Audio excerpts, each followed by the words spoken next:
PSC auditor mains के लिए आज का वीडियो भी बहुत ही खास है, क्योंकि क्वाड पर सवाल आपके बीपीएससी ऑडिटर में बनेंगे ही। बीपीएससी के हर मेंस के एग्ज़ाम में लगभग क्वाड पर क्वेश्चन बनता ही है। उसी को मद्देनज़र रखते हुए आज हम क्वाड के विषय में देखेंगे कि क्वाड का शिखर सम्मेलन कहाँ हुआ और ये क्वाड आखिर है क्या, और चीन को आखिर क्वाड से इतना क्यों डर लगता है, और भारत को क्वाड से क्या फ़ायदा है। सारी बातों को समझना है। जिनको भी समझना है वो पूरा वीडियो देखिए, समझिए। जो लोग जानते हैं वो लोग यहाँ से स्किप कर कर आप जा सकते हैं, कोई दिक्कत नहीं है। जिनको समझना है वो पूरा वीडियो देखें और अच्छा लग जाए, दिल को छू जाए तो लाइक कर दीजिएगा, ठीक है। अगर कुछ फ़ायदा भी मिल जाए तो चैनल भी सब्सक्राइब कर सकते हैं, कोई ज़ोर ज़बरदस्ती नहीं है दोस्तों, ठीक है। आइए देखें क्वाड शिखर सम्मेलन में प्रश्न कैसे बनते हैं और कैसे बन सकते हैं, उसको हम कैसे हैंडल करेंगे, उसी को लेकर हम जो है लाए हैं। आपको अपने अनुसार आंसर को लिखना है, ठीक है। सितंबर 2021 में अमेरिका में भारत, ऑस्ट्रेलिया, जापान और अमेरिका के राष्ट्राध्यक्षों के बीच ऐतिहासिक मुलाकात और बातचीत हुई। ये बातचीत क्वाड समिट के तहत हुई, ठीक है। लेकिन ये क्वाड आखिर है क्या, प्रश्न तो बनता ही है। भारत को क्वाड से क्या फ़ायदा है और चीन को आखिर क्वाड से इतना क्यों डर लगता है, और कैसे चीन को क्वाड के जरिए हिंद महासागर में आने से रोका जा सकता है, ठीक है। आखिर 17 साल पहले चीन के खिलाफ में 4 बड़े देश क्यों साथ आए, इसी को लेकर आइए जानते हैं क्या है क्वाड और क्यों आए 4 देश। आइए शुरू करते हैं। आंसर को कैसे शुरू किया जाएगा, कैसे समझा जाएगा, उसी को समझने के लिए देखते रहिए पूरा वीडियो आराम से, ज़्यादा लंबा वीडियो नहीं होगा। क्या है क्वाड? क्वाड यानी क्वाड्रिलेटरल सिक्योरिटी डायलॉग। 2004 में हिंद महासागर में आई सुनामी के बाद भारत, जापान, अमेरिका और ऑस्ट्रेलिया साथ आए थे। इसे सुनामी कोर ग्रुप नाम दिया गया था। पूरी बातों को समझिएगा, ठीक है। उस समय इस गठजोड़ ने राहत एवं बचाव कार्यों को गति देने में अहम भूमिका निभाई थी। हालांकि तत्कालीन उद्देश्य पूरा होने के बाद यह समूह बिखर गया। 2007 में जापान के तत्कालीन प्रधानमंत्री एबी शिंजो ने क्वाड के गठन का विचार दिया था। हालांकि ऑस्ट्रेलिया ने समर्थन नहीं किया और यह गठजोड़ नहीं बन पाया। 2017 में आसियान सम्मेलन से ठीक पहले ऑस्ट्रेलिया के विचार बदले और क्वाड अस्तित्व में आया। कब आया? 2017 में, ठीक है। क्वाड का मुख्यालय बेल्जियम के ब्रुसेल्स नगर में है, तो इसे भी ध्यान रखिएगा, पीटी एग्ज़ाम में पूछा जा सकता है। और 2021 में कहाँ हुआ क्वाड का शिखर सम्मेलन? अमेरिका में, ठीक है। ऐसे हुआ क्वाड का गठन, कैसे हुआ आइए देखें। साल 2007 में जापान के तत्कालीन प्रधानमंत्री शिंजो आबे ने इसका प्रस्ताव रखा था, लेकिन उस वक्त ऑस्ट्रेलिया चीन की दबाव में आ गया, जिसकी वजह से बात पूरी तरह से नहीं बन पाई थी। हालांकि क्वाड का गठन उसी वक्त हो गया था, लेकिन साल 2008 में ऑस्ट्रेलिया इससे बाहर हो गया। उसके बाद साल 2017 में ऑस्ट्रेलिया की एक बार फिर वापसी हुई और तब भारत, अमेरिका, ऑस्ट्रेलिया और जापान ने मिलकर क्वाड 2.0 नाम, ध्यान रखिएगा, का गठन किया। हालांकि वो अलग बात है कि इसे अभी भी क्वाड के नाम से ही जाना जाता है, ठीक है। अब क्या है क्वाड का काम, ये भी देखें। दरअसल क्वाड के गठन का मूल उद्देश्य हिंद प्रशांत क्षेत्र में शांति स्थिरता स्थापित करना और कानून का पालन सुनिश्चित करना है। इस क्षेत्र में शांति स्थिरता की बात इसलिए ज़्यादा ज़रूरी हो जाती है क्योंकि चीन भी इधर अपना दबदबा बनाने की कोशिश में जुटा हुआ है हिंद प्रशांत क्षेत्र में।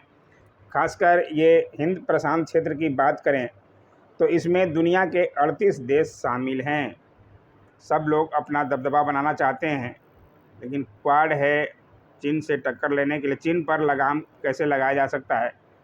बात चाहे हिंद प्रशांत क्षेत्र की हो या उससे इतर की, दुनिया के लोकतांत्रिक देश क्वाड को चीन की बढ़ती महत्वाकांक्षाओं पर नकेल की तरह देख रहे हैं। माना जाता है कि चीन के समानांतर एक आर्थिक और सामरिक गठजोड़ उसे चुनौती दे सकता है।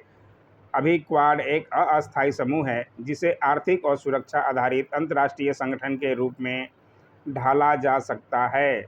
ठीक है, समझ आ रहा है तो लाइक ज़रूर कीजिएगा और चैनल को सब्सक्राइब अगर लगे आपके लाइक तो ज़रूर कीजिएगा। दोस्तों, मेंस में लिखने के लिए आपको बहुत समझना पड़ेगा, नोट्स बनाने पड़ेंगे, तो समझिए पूरा बातों को। फिलहाल आत्मनिर्भरता की नीति पर बढ़ते हुए भारत ने दिखाया है कि वह चीन का सामना करने के लिए तैयार है। ठीक है, फसाद की जड़ क्या है इसको भी देखते हैं। हिंद प्रशांत क्षेत्र से अमेरिका के आर्थिक हित भी जुड़े हुए हैं। यूएन की एक रिपोर्ट के मुताबिक 2019 में 1.9 लाख करोड़ डॉलर यानी कि करीब 140 लाख करोड़ रुपए का अमेरिकी कारोबार दो महासागरों और कई महाद्वीपों को छूने वाले इस क्षेत्र से होकर गुजरा था। दुनिया का 42% निर्यात और 38% आयात यहीं से होकर जाता है। इस क्षेत्र की यथास्थिति को बदलने की चीन की कोशिश अमेरिका के लिए चिंता की बात है। दूसरी ओर जिस तरह से चीन लोकतांत्रिक मूल्यों का हनन कर रहा है, उसने अन्य क्वाड देशों की भी चिंता बढ़ाई है। ठीक है, अब गठबंधन के आयाम क्या है, चारों देशों का गठबंधन के क्या आयाम है। दुनिया भर में हालात तेज़ी से बदल रहे हैं। इसी समय 5G और 6G तकनीकों को भी ध्यान में रखकर कदम बढ़ाने की ज़रूरत है।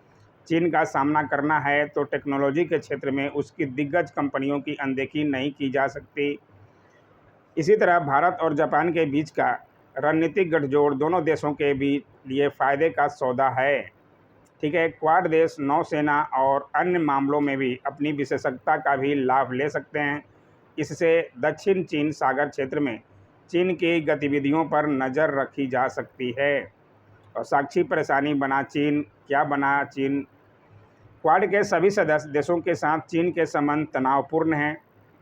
अमेरिका के साथ चीन की तनातनी जग जाहिर है। वहीं कोरोना महामारी के स्रोत की जांच की मांग के बाद से ऑस्ट्रेलिया भी चीन के आर्थिक प्रतिबंध झेल रहा है होगा। भारत और जापान का चीन के साथ सीमाई विवाद भी है और भारत के पास क्या मौका है ये भी देखें। अमेरिका और चीन के बीच ट्रेड वार, कोरोना के मामले में चीन का दुनिया को देरी से बताना और वुहान, हांगकांग, शिनजियांग और गलवान घाटी मामलों में चीन की आक्रामक नीति ने भारत के समक्ष रास्ते खोल दिए हैं। भारत अपनी नीतियों में बदलाव कर व्यापक निवेश हासिल कर सकता है। इससे रोजगार की स्थिति सुधरेगी और क्वाड में भारत की अहमियत भी बढ़ेगी। क्वाड के सदस्य देश संयुक्त सैन्य अभ्यास करते हुए और साइबर सिक्योरिटी सिस्टम को मजबूत कर डिफेंस डिप्लोमेसी बढ़ा सकते हैं। क्वाड समान विचारधारा वाली ऐसी लोकतांत्रिक शक्तियों का समूह है जो द्विध्रुवीय दुनिया की विचारधारा को ख़त्म करने और बहुपक्षीय व्यवस्था को बनाने का माध्यम बनेगा। और क्वाड से अमेरिका के क्या हित हैं, जापान के क्या हित हैं, इन सबको देखेंगे। क्वाड के अन्य देशों के साथ गठजोड़ अमेरिका के लिए स्वाभाविक है। ऑस्ट्रेलिया और जापान से उसकी संधियां हैं और भारत उसका महत्वपूर्ण रणनीतिक साझेदार भी है। ठीक है, डोनाल्ड ट्रंप के प्रशासन ने इन देशों के साथ संबंधों को मजबूत किया और अब बाइडेन प्रशासन भी क्वाड पर आगे बढ़ रहा है। ठीक है, अब देखते हैं जापान के लिए भी है बहुत कुछ। क्या है जापान के लिए? जापान के पूर्व प्रधानमंत्री एबी शिंजो खुला एवं मुक्त हिंद प्रशांत क्षेत्र सुनिश्चित करने की दिशा में क्वाड के महत्व को स्वीकारते थे। उन्होंने ट्रंप प्रशासन को इसके लिए तैयार करने में भूमिका निभाई थी। ठीक है, जापान दुनिया भर से अपने कारोबार के लिए समुद्री रास्ते पर बहुत हद तक निर्भर है। जापान के रक्षा बलों ने ऑस्ट्रेलिया और भारत के साथ संबंधों को मजबूत किया है। साथ ही उसने पूरे क्षेत्र में मैन्युफैक्चरिंग, ट्रेड और इंफ्रा के विकास पर निवेश किया है।